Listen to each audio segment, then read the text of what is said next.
Welcome to Conversations with a Coach. I'm really excited today to get to talk to Pam Reaves, who graduated from our coach training intensive in spring 2019, I believe it was, and then from our certified personal and executive coach program at the end of 2019. And then in 2020, she got her ICF credential, her International Coaching Federation credential.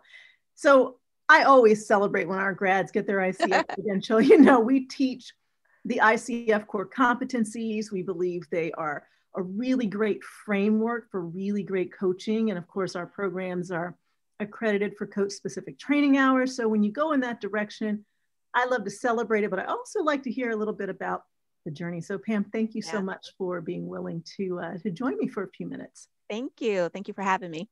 Absolutely. So you look, I'm looking at all the stuff behind you. You are just truly the coach. Like if somebody didn't know who they were looking at, I think they'd go, flowers. Hey, you got to have the setup, right? You got to make it warm and welcoming. Absolutely. And I love that. You know, I even talk about the power of winning words. Mm-hmm. There's research that actually shows us that just by seeing positive words in our environment, it actually changes what's going on in our brain. It changes our attitude. So I love it. And I especially love you don't get to see all the little Post-its I have on the wall over here that keeps me, moving forward. I love it. So Pam, where are you? What part of the country are you in? I'm in Illinois. I'm north of Chicago suburbs. Okay, wonderful. So you went through this whole process. I'm curious, first of all, what led you to the CAP Institute and going through CTI and then CPEC? Yeah. So there were some changes within my corporation where I'm currently still working, and I need to figure out what was next for me. Mm-hmm. And so I was part of a team that did some development with some of our colleagues, and that was kind of like my passion area. But once there was some structure changes going on. So again, I had to figure out what was next. I believe I saw CTI advertised on my Facebook feed, believe it or not. And I had been following you for years, so I was familiar with your content and just who you were and such. And so I started doing some digging, and I looked at it a couple of times until I finally made a decision to, go ahead and go for it. Initially, the goal was just to get the certificate for personal development. Yes. It comes out of CTI. That was it. That was the initial goal. But once I got there and I started building the relationships, going through the training and really seeing the impact that it could have on individuals and the impact that it had on me personally, I started making the decision to go through the 6-month program. So I signed up before I left that weekend to do the 6-month program. That's awesome. Yeah. So going through that. I mean, while you're working and doing all the things you do, like, did that feel at all overwhelming? How did you manage your time in going through CPEC? Very carefully, very carefully, because at first there's the excitement of it all. And so you don't really think about how you're going to manage it until you're in it. And so once I got in it and got started with it, I started figuring out, okay, I need to do these on Tuesdays and Thursdays. I'm doing it in the evenings. So I had to make sure that for work, I needed to be off at a certain time. I needed to get home, get myself situated and get focused for, my session. So I had to make some adjustments with hours just to make sure I, had the availability. In the evenings, I had to talk with my husband, like, hey, listen, I'm going through this program, here's the time that I need on these days. So he was very helpful and very supportive of me during that time. I also partnered with a young lady that I met through CTI. And we connected over the summer and we did it together. And so as we went through this journey together, it was very helpful to have someone partnering with me so that whenever we were feeling stressed or whenever we was like, oh my gosh, are we going to get through this?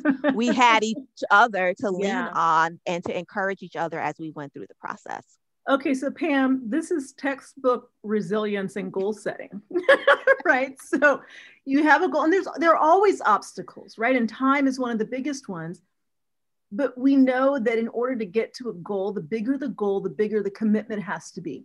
because you have to recognize I may have to change some things. I may have to drop some things for a period of time. I may have to ask for help and support from those around me. Yeah. So that they're on board and really helping to make sure that I have the focus time that I need. And then that piece of, collaborating with someone else for accountability and for support. I don't know if you were sitting there going, oh, when you took the goal setting and goal getting course inside of CPEC, if you were sitting there going, yep, I did that. Yep, I did that. I did that. But you naturally did it, which is a part of what we kind of teach, this whole idea that we must, as coaches, be able to walk the talk. That doesn't mean we're perfect at it. Exactly. But it means we're doing the things that lead us to get to the goal. So you then went through our mentor coaching experience. Yes. Because of course, mentor coaching hours are a part of what's required if you're going to get a credential from the International Coaching Federation. So tell me a little bit about that experience. You've been through all three of the program. So tell me about MCE and then your decision to go for your ICF credential above and beyond your certification through the CAP Institute.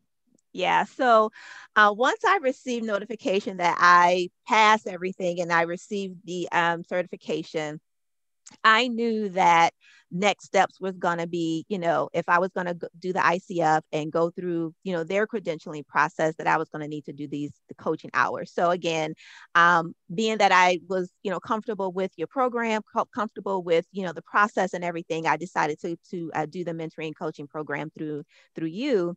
And interestingly, one of the things I walked away with that experience was experimenting. And so now I do that, find myself doing that a lot. And I find myself sharing that with my clients and members that I work with, to experiment and not feel like you're stuck in one position or in one goal. Like the outcome is still going to be the same, but how you get there may be different, and be okay with experimenting with different things. And so that's one of the kind of tools we give you in your toolbox that we talk a lot about in the mentor coaching experience. Because a lot of times people feel like when they're setting a goal, okay, I've made my plan, I got to stick with my plan. And part of your plan might be working, and sometimes there's that was me not working. And if you feel like you have to be fully committed to something that may or may not work, a lot of times we don't end up committing. So the idea of experimenting is, let me try this. I think it'll work. Let me try it out for a week, a month. Sometimes it's a day. And then I'll notice what works and keep doing more of that. And the part that's not working, I'll tweak. So how did you use that concept for yourself? Well, I'm a person who set goals. And so as I set goals for myself, I'm the rigid person. So I'm the one that I set the goal. Here are the steps that I need to do to get there. And we're not deviating from this plan. And so what experimenting allowed me to do is to give myself permission to do something different, to not feel like I'm locked into a specific pathway. And so it has, and I've been using it since. And so even now I set goals, I set them maybe for 90 days to experiment, just to see what's going to happen. Are there things that's going to change? And if they do change, how can I alleviate them or make some different pathways to still get to my outcome? So experimenting gave me permission to make changes where I needed to, and not feel like I had to follow a certain path. So when you went into MCE, had you already decided you were going to apply for your ICF credential?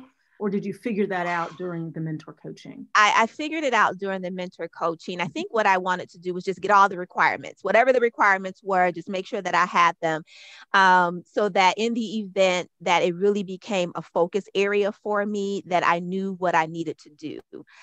So as I was doing the mentor coaching, it came to me that I felt like it was doable and I can do it. The one thing that challenged me was the recording. I was just like, oh my gosh, I got to record myself coaching someone. I know what I'm using it for. And so that was the part that took me the longest. I partnered. What was so hard about recording? I think hearing myself. coaching someone and, hoping that I am following, the guidelines as far as, the competencies, helping them to feel that they're belonging, helping them to feel like they're achieving what it is that they want, allowing them the space to think and to come up with their own solutions and strategies. So just And trying to get the recording right. You might have like overanalyzed it too. I'm an overthinker. I'm always overthinking it. So I eventually did get a recording. As part of the ICF member, you can do what they call reciprocal coaching. So to help develop and get some of my hours, I started doing the reciprocal coaching. And so I was doing maybe 2 every like quarter semester that I could. And I did a session that you could record. They have recording sessions. And so each partner know that you're recording it and that it could be used for, for the ICF credentials. So I did the recording.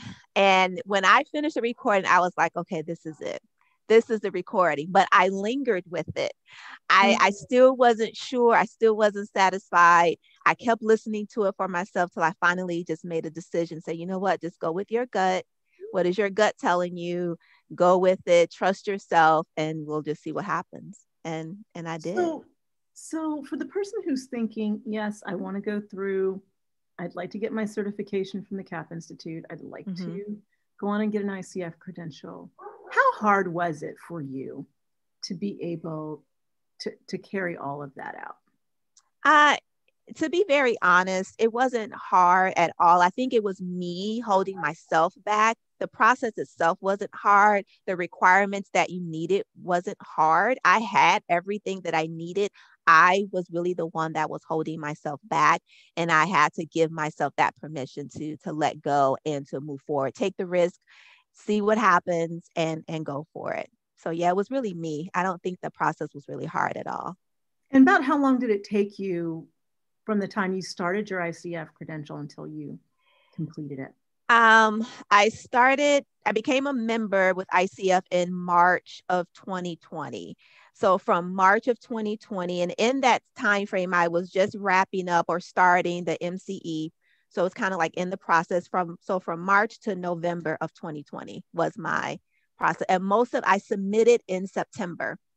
So from March to September, it was me working it, submitted in September. From September to November was waiting on the response. And that was that. That's excellent. I'm so proud of you. Thank you. And what you're accomplishing. What kinds of clients are you working with? Well, as a contractor with this organization that I'm partnering with, they range across the spectrum from technology to corporate settings to nonprofits, just what have you.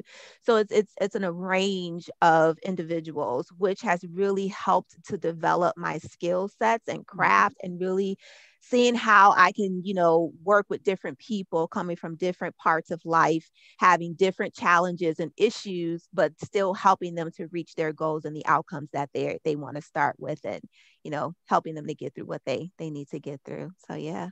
Well, that's a great experience too, working with so many different types of people. So if you were talking to somebody that's thinking about getting into coaching, they're trying to figure this thing out. Yeah. They haven't even gotten their feet wet with a coach training intensive. Yeah. What advice would you give them now that you have the benefit of hindsight, having started with CTI 2 years ago? Yeah, I would start with what's the interest, like what's drawing them to this space and to this field. And, what is it that they feel that they can offer, to individuals. So I would pretty much start there first. For me, if it was me, starting there, and then from that point helping them to figure out, well, if that's what you want to do, if that's your end goal, then what are some of the steps that you will need to take to get there. So it will be more so like coaching them into it, not so much as telling them what they should do, but that's just me. It really is just having a plan, and I think really just making the decision. Yeah, I'm gonna try this. And again, it can be experimenting. I always think of the coach training intensive like experimenting with it, because it's just 3 days. If you decide coaching's not for me, there's not really a big commitment made. And then you can go Yeah. to that next Yeah. spot. But I really appreciate you sharing your experience. I can't wait to hear what more comes as you continue to move forward in your coaching career. Awesome. But congratulations on Thank not you. only graduating from CPAC, but actually getting your ICF credential.